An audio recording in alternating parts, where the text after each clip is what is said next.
Pablo, ano tong ginawa mo sa akin? Ipinakilala mo ako sa isang babaeng hindi natin kauri? Rita naman. Mamita, kung makilala mo lang siya, kung paano ko siya nakilala. Paano? Sumusunod sa'yo kapalit ng pera. Ha? Inuutusan mo para pagsilbihan ka? Pablo, how disappointing. You are so smart. So educated. And yet, you fell for a freaking waitress! Oh, wala namang masama dun, Mamita.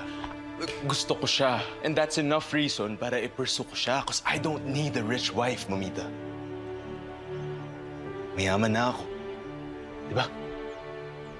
So I'll just provide for her. Pablo, makinig ka sa akin.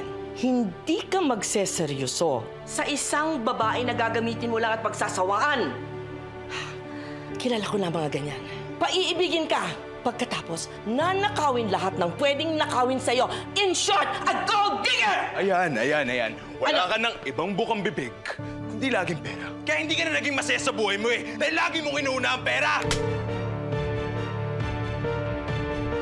How dare you talk to me that way? Bastos!